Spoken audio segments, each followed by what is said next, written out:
Sunday अॼु Monday हुयो न, हा न, अॼु मंडे हुयो न, त मंडे जे ॾींहुं चयनि तव्हांखे 9 बजे असां पाण हितां कढंदासीं। कल्ह असांखे लेटर हथ में ॾिनो अथनि, असां लेटर वठी हिननि खे वापसि कयो आहे त असां एतिरो जल्दी नथा वञी सघूं, ट्रांसपोर्ट जो बि मसइलो आहे। ठीकु आहे, तव्हां असांजी सुभाणे बेइज़ती करे कढंदव, इन खां बहितर आहे त असां इज़त सां पाण निकिरी था वञूं। असां हिन महिल हिन टाइम ते कल्ह निकिरी विया आहियूं। ढाओ में लेडीज़ मस्जिद ठहियल आहे जिते असां स्टे कयो आहे पूरी राति।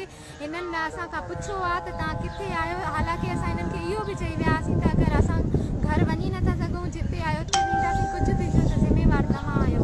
हिननि असांखां उहो पुछो ई न आहे। सुबुह थियो आहे जीअं ई त असां पाण हिननि खे हॉस्टल विया आहियूं, त असांखे हॉस्टल जे ॿाहिरां बि बीहण न पियो ॾिनो वञे, गार्डन खे बीहारे छॾियो वञे।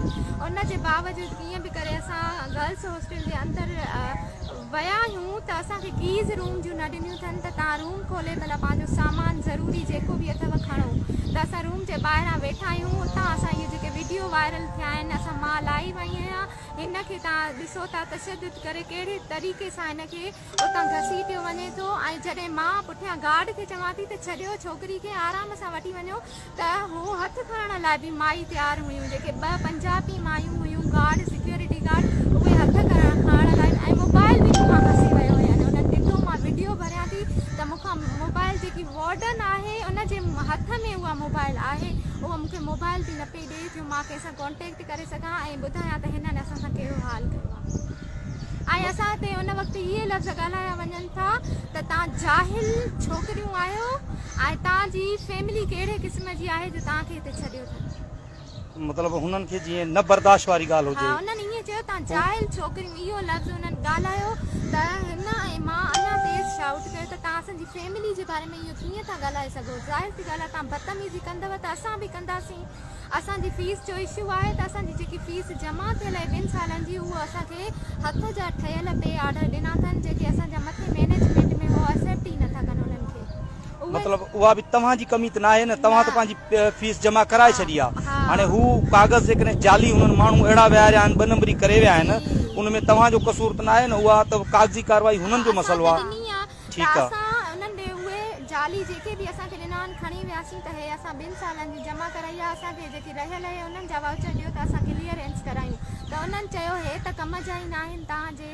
त असां जीअं असांजी फीस जमा कराई आहे उन वटि असां विया आहियूं त मां शाउट उन ते कयो आहे मैडम वार्डन जे साम्हूं, त उहो मञण लाइ तयारु न हो। पोइ साइड ते वठी करे मूंखे चवे थो तव्हां शाउट न कयो, मुंहिंजी इज़त ॾे, ॾिसो मां तव्हांखे किथां बि करे पैसा ॾियां थो, बसि तव्हां मुंहिंजी इज़त रखो। मूंखे उन्हनि इहे लफ़्ज़ चया आहिनि ऐं शुरू खां वठी मां उन्हनि खां वाउचर घुरंदी हुअमि त चवंदा त आपको मिल जाएगा, हम क्लियरेंस करा देंगे, ये करा देंगे, ये असांखे इहे अल्फाज़ ॻाल्हाए चुप करायो वेंदो हुयो। हाणे जॾहिं असां पंहिंजी डिग्री जे लाइ आया आहियूं त असांखे हे कोरोना जो रीज़न ॾेई करे कीअं बि करे जहिड़ी बदतमीज़ी सां असांखे हॉस्टल मां कढियो वियो आहे।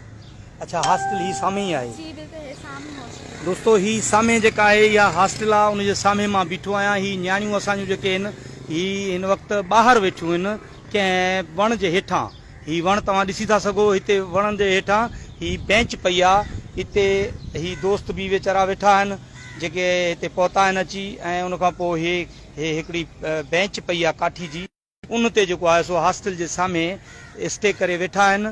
ऐं हिननि खे राति बि जेको आहे मस्जिद में गुज़ारणी पई आहे। हितां जी छा त इंतिज़ामिया आहे ऐं कहिड़ो सलूक पई करे सिंधी माण्हुनि सां, इहो तव्हां सिंध वासियो ॾिसो ऐं थोरो पाण में जज़्बो पैदा कयो। इहे कार्रवायूं केसीं ताईं असां सां हलंदियूं रहंदियूं ऐं इन्हनि खे असां केसि ताईं ईअं ई इन तरीक़े सां रुॻो फेस कंदा रहंदासीं। इन्हनि जे लाइ को लाइ अमल तयारु कयो वञे। ऐं ही जेके असांजा न्याणियूं, असांजा नौजवान कंहिं फैक्ट्री में को मसइलो कयूं बीठा आहिनि, कॾहिं डाउ में मसइलो कयूं बीठा आहिनि।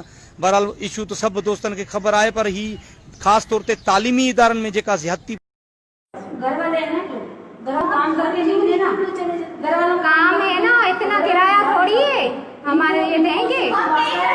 आपकी फीस का वास्ता, आपसे वास्ता नहीं है। हम कर रहे हैं ना, हमने बोल दिया है। 5 साल से आप झूठा पे ऑर्डर दे रहे हैं, हमें झूठा पे ऑर्डर, ठीक है।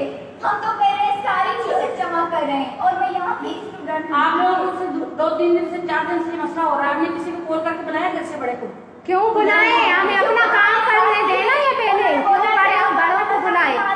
ये हमारे बड़ों की कॉल रिसीव कर रहे हैं, कब से वो कॉल कर रहे हैं इनके पास, क्यों पहुंचे पहले ये तो यहाँ पे उन्होंने क्यों भेजा है, ये फोन रिसीव करे ना, वहाँ लेटर में तो जल्दी से लिख दिया है कि फोन पे अपने मसले हल करें। हम नीचे नहीं जाएंगे, हम नीचे ना वीसी को यहाँ ले आए, नहीं हम नहीं जा सकते, हमें हाथ भी लगाया ना आप लोगों ने, अच्छा नहीं होगा, कुछ भी कर सकते हैं, मारेंगे नहीं, हमें मारने का नहीं बोला तो क्यों हम भी प्यार मोहब्बत से कह रहे हैं, हमें हाथ नहीं लगाएंगे।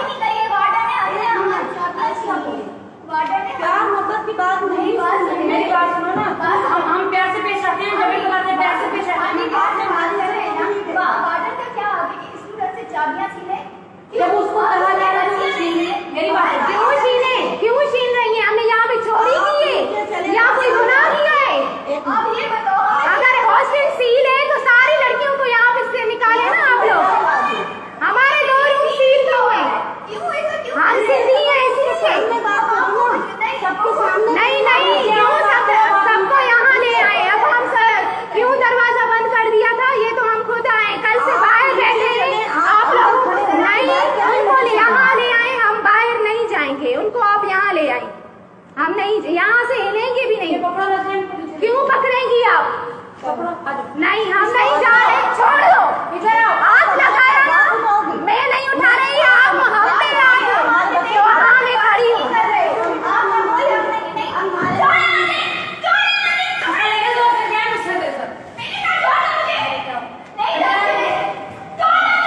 ये क्या बदतमीजी है?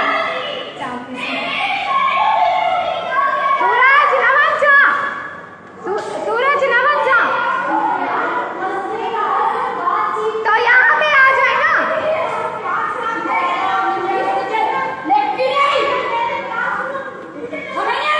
सूरज हारी हाथ तो खाने इसका खाने से, हाथ तो खाने इसका खाने से, हारी से आयुली नाटक कर ले आने चले, क्या बदतमीजी है, क्यों देखती हो, छोड़ दो आप, नहीं प्यार से बोला है, पता है सूरज नमन